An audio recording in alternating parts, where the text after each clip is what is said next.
Alors c'est vrai que derrière intérêt général, on peut y mettre un peu tout ce qu'on veut. Donc nous, c'était notre argument, l'intérêt général.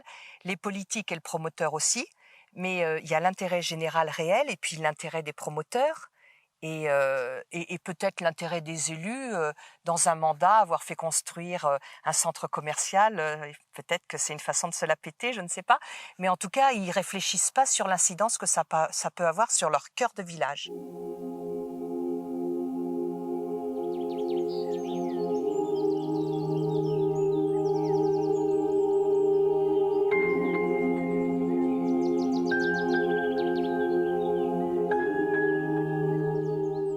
Aujourd'hui, nous revenons à Plaisance-du-Touche. Souvenez-vous, la semaine dernière, les militants nous racontaient la force de leur collectif pendant ces 15 ans de lutte. Cette semaine, ils nous parlent de la notion d'intérêt général.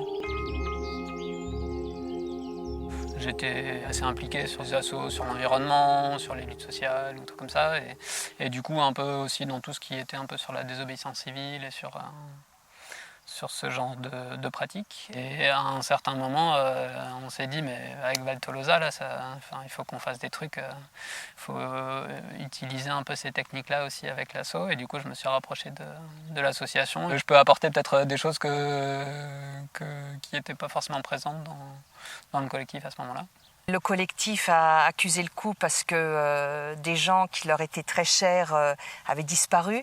Progresso notamment, et moi je suis arrivée à un moment où tout le monde avait un petit coup de mou et bon voilà, comme je suis un peu conteuse à mes heures, je leur ai proposé des petites animations, des choses, voilà, ils ont adhéré, ils ont suivi, ça a, paraît-il, reboosté un peu le collectif et après la dynamique était repartie. Bonjour, c'est Mathilde de la Bétonnière. Eh ben on a encore gagné.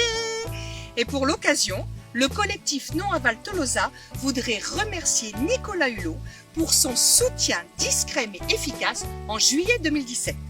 Quant à moi, je voudrais remercier chaleureusement tous les élus qui nous ont toujours soutenus. Alors, ah ben j'ai trop de doigts.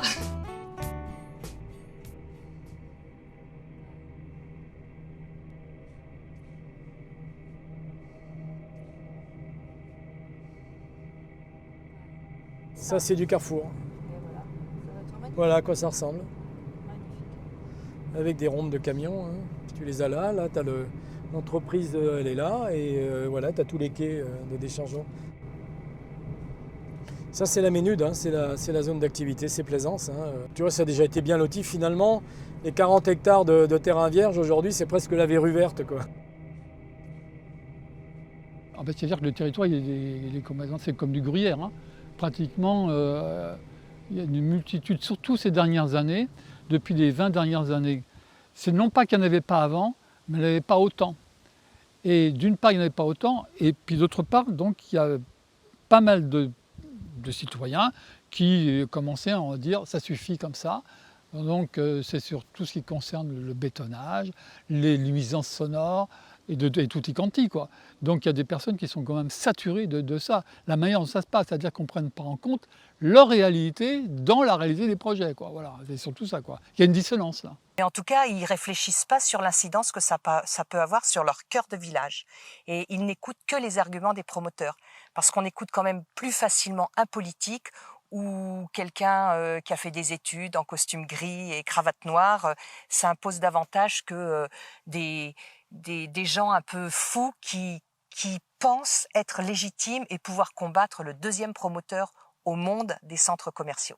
Le rôle d'un élu, c'est de rendre la vie de ses administrés agréable, hein, de lui fournir tous les équipements collectifs, services publics. Seulement, est-ce que ces solutions sont les seules et uniques? C'est toujours des solutions de facilité. Hein. On trouve un promoteur qui a les moyens, on lui donne les clés, on lui dit fais et donne-moi un pourcentage. Hein. Je ne veux pas parler de pot de vin, hein. Je parle du revenu fiscal. En m'engageant, c'était d'abord un problème de voisinage. Quoi. Je me dis, mais c'est pas possible d'avoir ce truc-là, parce que le maire de Plaisance nous disait les Plaisançois vont à 10 ou 15 km faire leurs courses au centre commercial.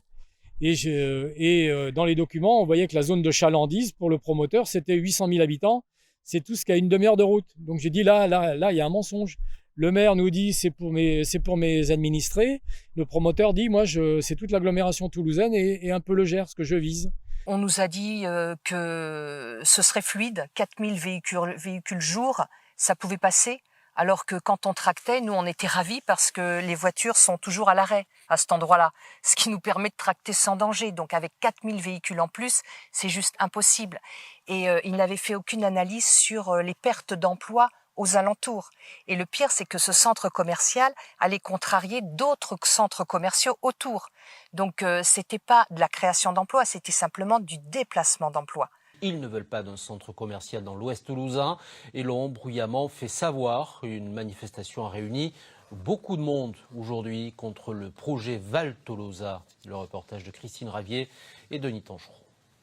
Je vais unir religieusement le public et le privé. En 10 ans, ils ont tout essayé pour se faire entendre, en vain. Les opposants au projet de centre commercial de Val Tolosa à Plaisance-du-Touche choisissent d'en rire pour ne pas pleurer. C'est une parodie de mariage pour dénoncer une parodie de démocratie, parce qu'on a un maire qui agit de manière complètement illégale pour les intérêts d'une société privée et on dénonce ça. Un maire donne un permis en sachant qu'il est illégal et personne ne réagit. C'est pas normal.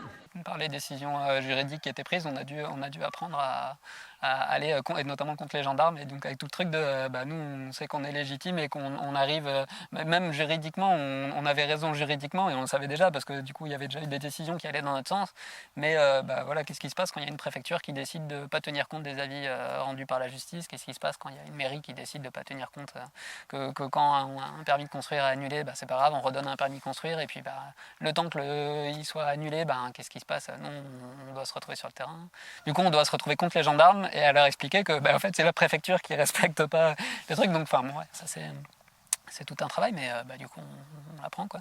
La communauté de communes vend ses terrains, déroule le tapis rouge pour viabiliser, lotir. Le département rétrocède les routes. Oui, les municipalités, les collectivités, les services de l'État se mettent au service du projet. Nous, c'est le constat qu'on peut faire, que moi je peux faire sur ce projet-là, la manière dont il s'est déroulé, avec des pressions qui peuvent venir de très haut, y compris des ministères, voire de l'Élysée. On sait que le promoteur qui pour nous est Unibail-Rodamco, le plus grand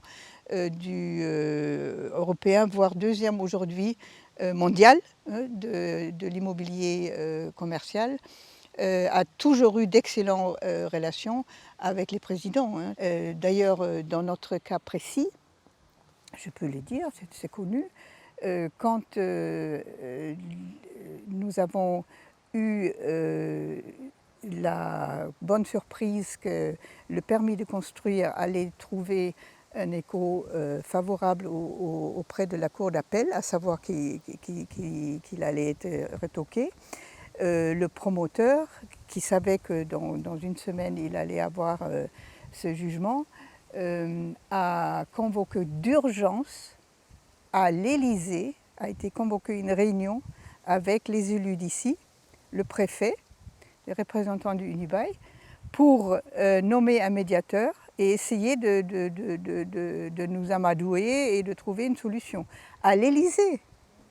Donc, certains parleront d'avancée, d'autres de recul. Nouvel épisode dans le projet fleuve de vaste centre commercial Val Tolosa en banlieue toulousaine. Après 2 mois de médiation, un accord a été signé en préfecture. Ce qui change, ce qui reste, avec Christophe Romain, Jean-Luc Pigneux et Frédéric Dess.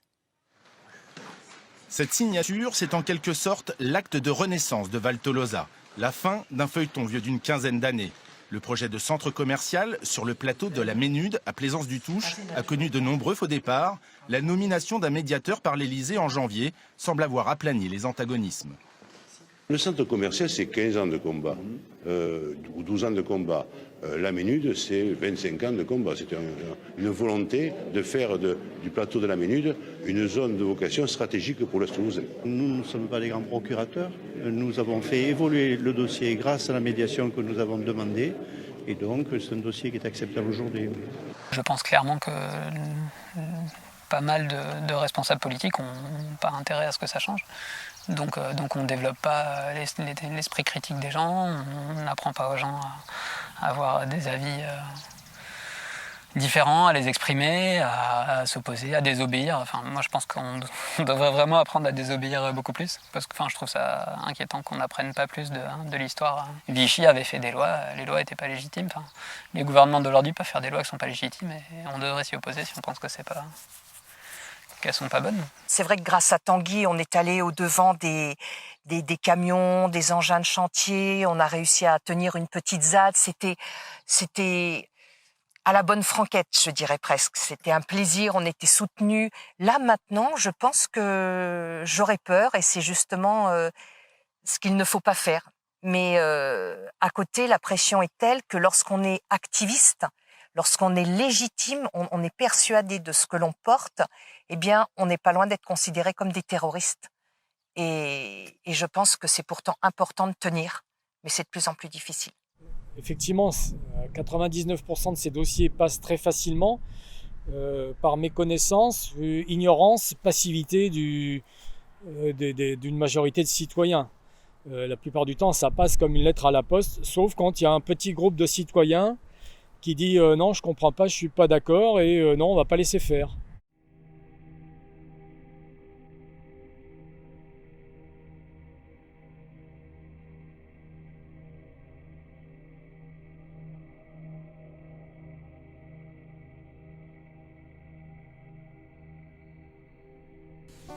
Nicolas, si tu passes dans le coin, n'hésite pas à t'arrêter. Tu trouveras toujours un collectif, une association, des citoyens qui militent, qui œuvrent pour l'environnement, pour l'écologie, pour le commerce de proximité, pour le droit au logement, pour l'eau, pour les transports. On a besoin de bras. Et sache que tous ces militants ne lâcheront rien. La semaine prochaine, nous reviendrons à Plaisance du Touche pour rencontrer l'avocate du collectif, Alice Terrasse.